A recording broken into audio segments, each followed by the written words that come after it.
Farid is 51 years old. He is sitting at the kitchen table in Tampines at 7:14 on a Tuesday night. CPF statement open on the laptop. He has done the calculation 3 times because he does not believe it the first 2. His CPF Life payout at 65 will be $1,780 a month. He earns $11,000 a month. He has worked 26 years without a single gap. He has never gambled, never missed a mortgage payment, never lived beyond what he could afford. And the number on the screen? $1,780 is what 26 years of doing everything correctly has built him. He is not an outlier. He is the map. Most Singaporeans do not have a financial plan. They have a salary, a flat, and CPF doing what CPF was always going to do. And they assume those 3 things together are enough. The CPF Life payout for the full retirement sum in 2026 is $1,780 a month. The Singlife Financial Freedom Index found that Singaporeans themselves say they need $2,856 a month in retirement. The gap between what CPF delivers and what Singaporeans expect is $1,076 every month for the rest of their lives. That gap is not a CPF problem, it is a planning problem, and it starts at 23. This video is the map. Where you are on it right now determines everything that follows. 12 stops west of Tampines, Marcus is 23 years old. He is standing on the MRT platform at Jurong East at 6:47 in the morning, watching the train doors close 1 second before he reaches them. He will catch the next one. His first salary hits his DBS account in 4 days. He does not yet know what CPF is. Here is what happens the moment that first paycheck arrives. Marcus earns $3,100 a month as a junior engineer. Before he ever sees it, the CPF system takes 20%, $620 from his side. His employer adds 17% on top. $1,147 disappears into CPF every single month before his account sees a cent. He did not choose this. He cannot avoid it.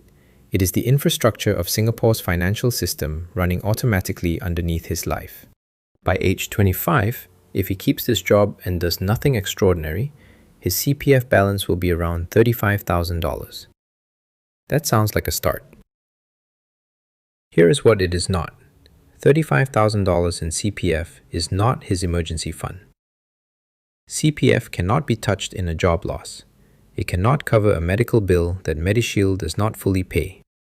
It cannot replace 3 months of salary when the company restructures and his role disappears. In a city where a single professional's core monthly expenses, shared HDB room in Jurong West, transport card, hawker food most days, run to approximately $2,500, 6 months of emergency buffer is $15,000. In a DBS multiplier or OCBC 360 account, liquid, separate, earning 3 to 3.5% while it waits. Marcus earns $3,100. After CPF, his take-home is $2,480. $500 transferred automatically the day after every salary, not when he has time, not next month, the day after, builds the $15,000 buffer in 30 months. The investing begins after, not before. That is the only rule of 23. Buffer first, everything else second. Now move up to Nurul. She is 34 years old, HR manager at a logistics company in Toa Payoh. Monthly income, $5,800. She is eating kaya toast at the hawker center below her Tampines flat before her daughter wakes up. She has a spreadsheet on her phone she updates every few weeks. The spreadsheet says she is behind. She does not know by how much. Here is the number. By age 35, a Singaporean on the median trajectory should have a total net worth, CPF plus property equity plus cash plus investments, of between $200,000 and $400,000. That is the benchmark. Not a target designed to make anyone feel bad. The number that shows whether the compounding machine has switched on. Nurul's CPF balance, $114,000. Her 4-room BTO in Tampines, bought at $380,000 in 2021, has appreciated by roughly $90,000 in equity. Cash and investments outside CPF, $9,000. Total net worth, $213,000. Bottom edge of the benchmark, not catastrophic. But here is what the next 10 years will decide. The decade between 35 and 45 is the only decade in a Singaporean's life where three things are true at the same time. Income is near its highest. Children are in school but not yet consuming everything. And compound interest still has 25 to 30 years of runway. This window does not come back. Here is what Nurul is not doing. Her CPF special account has $68,000. It earns 4% guaranteed, 1.5 percentage points above the ordinary account, backed by the Singapore government, zero risk.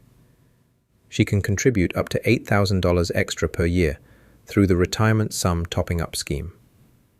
Every dollar she puts in reduces her taxable income by $1. At her marginal rate, $8,000 in RSTU means $1,360 in tax she does not pay that year. Before the 4% starts compounding, before 30 years of growth, $8,000 into her SA today becomes $26,000 by 65. At zero risk, on tax she was already going to pay. Here is the version of that number that most people do not run. If she puts $8,000 a year into SA from 34 to 55, 21 years, that is $168,000 contributed. At 4% compounding, it becomes approximately $252,000 by retirement. $252,000 from redirecting tax, from one gyro instruction she sets up once and never has to think about again. Nurul's action. CPF website. My CPF. Grow my CPF savings. Top up special account. Gyro. $667 per month. Done once. Runs for 21 years. Then open OCBC. Monthly RSP $500 into VWRA, the Vanguard FTSE All-World UCIT SETF, Irish domiciled, 15% dividend withholding instead of 30, no US estate tax, same day as salary, every month, automatic. She does not need a raise. She needs to not upgrade the flat this year. Higher still. Deepak is 42 years old. Senior director at a semiconductor firm in One North. He earns $12,000 a month. His wife Shufan earns $8,000. Combined, $20,000 a month. He is sitting in traffic in his Bishan condominium car park at 7:15, engine running, coffee going cold, thinking about a budget conversation he has been avoiding for 6 weeks. He earns more than 85% of Singapore. He cannot explain where the money goes. So here is where it goes. Condo mortgage, $5,200. 2 cars, his category A, her category B, loan repayments, COE depreciation, insurance, road tax, ERP, parking, petrol, servicing, $4,300 combined. 2 children in primary school with enrichment classes, $2,100. His parents' domestic helper, $1,500. Insurance across the household, utilities, food, everything else, $4,200. What remains? $2,700 a month. From $20,000. $2,700 to invest, to build the distance between the income they earn and the wealth that would let them choose not to earn it. Here is the number Deepak has not calculated. The $4,300 a month the 2 cars cost. That single line in the budget. Invested into CSPX at 7% annual returns over 23 years becomes $2,900,000. Not the mortgage, not the school fees, the cars. 2 cars that MRT could replace in 40 minutes door to door. He is not going to sell both cars on a Monday morning. That is not the point. The point is that he has never seen the number. Most people in Singapore have not. They know what the loan costs. They do not know what the loan is worth compounded over 20 years. His SRS account does not exist.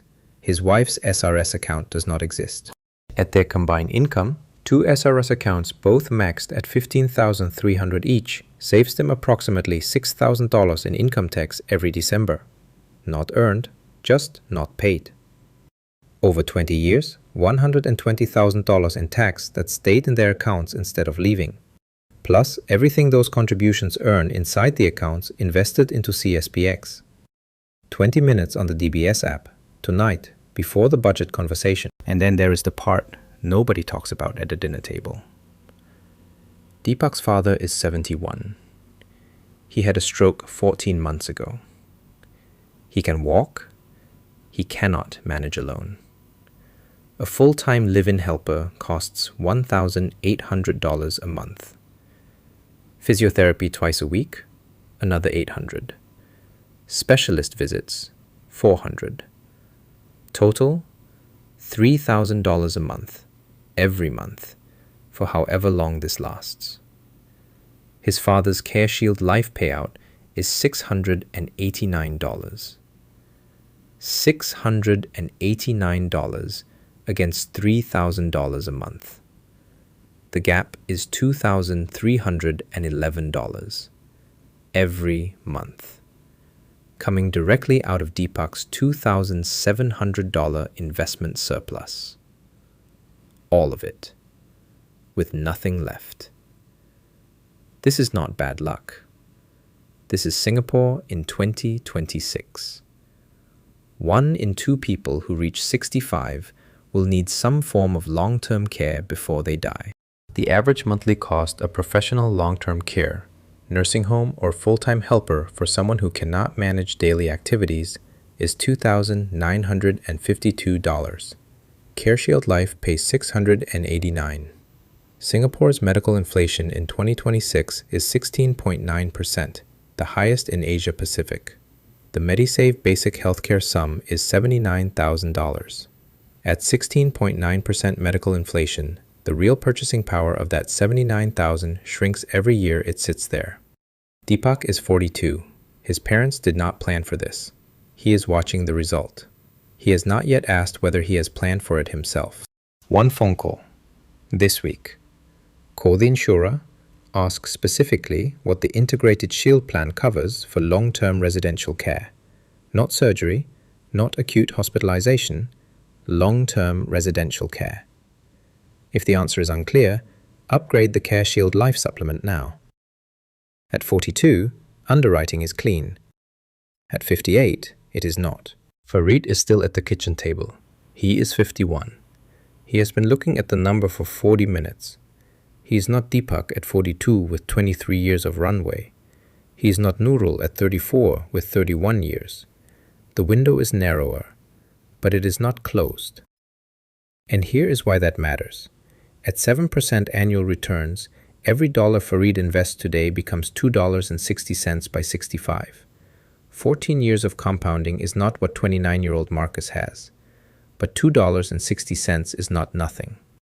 The calculation Farid ran this morning showed CPF Life at $1,780 a month. He wants $3,500.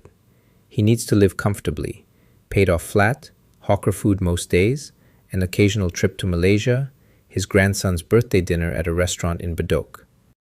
$3,500 a month, in today's money. At 2% inflation over 14 years, that is $4,560 a month when he turns 65. CPF Life at the full retirement sum covers $1,780. The gap, $2,780 a month. For 25 years if he lives to 83. He has 2 options. He can accept the gap, or he can close part of it before the window shuts. Here is the option most Singaporeans at 51 do not know exists. The Enhanced Retirement Sum, ERS, in 2026 is $440,800, twice the full retirement sum. If Farid tops his retirement account up to the ERS by 55, CPF Life Standard Plan pays approximately $3,300 a month instead of $1,780. That single decision closes more than half the monthly gap for every month of his retirement for the rest of his life. The top-up earns 4% guaranteed inside the RA, the highest guaranteed return available in Singapore, from the day he makes it until payouts begin at 65. He opens his CPF dashboard. He checks the current RA balance.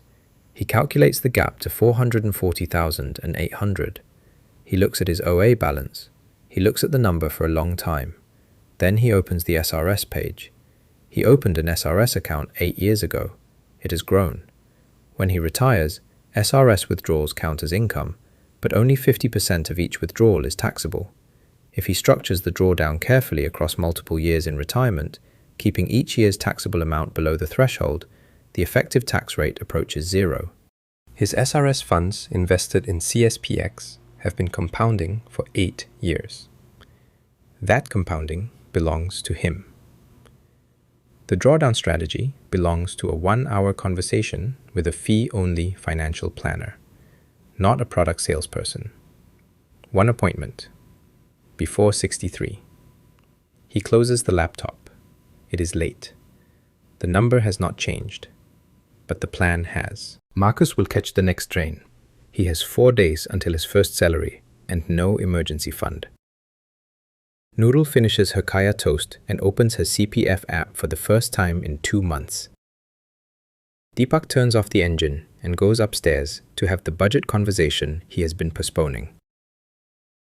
Farid closes the laptop and picks up his phone to search for a fee-only financial planner in Singapore. 4 people, 4 completely different positions, the same map. Every decade in Singapore has one decision that determines the decade after it. At 23, build $15,000 in liquid cash before anything else. The investing starts after, not before. At 34, start the RSTU and the RSP before the lifestyle expands to fill the income. The compounding window will not reopen. At 42, calculate the real cost of the cars before the next COE decision. The number you have not seen is the number running your retirement. At 51, model the ERS top-up before the underwriting and the runway both narrow further. None of these require a financial degree. None require a windfall. None require a salary most Singaporeans do not have. They require knowing which decade you are in and which one decision belongs to it. The retirement that struggles in Singapore does not arrive as a disaster. It does not announce itself. It arrives as a decade of Decembers where the RSTU contribution stayed in the to-do list. A decade of COE renewals where no one ran the compound interest calculator alongside the loan calculator. A decade of CareShield Life statements filed in a drawer unread. It arrives as the number on a CPF dashboard at 51 on a Tuesday night that is not what 26 years of working was supposed to produce. The map does not change. The city does not slow down. The cost of kaya toast at the Tampines Hawker Centre is not going back to what it was in 2010. Which decade are you in right now? And which decision belongs to it? If this video gave you the number you had not seen, like it and subscribe. And send it to someone who is 1 decade behind you on the same map. That decade of compounding you can give them is worth more than almost anything else you could offer.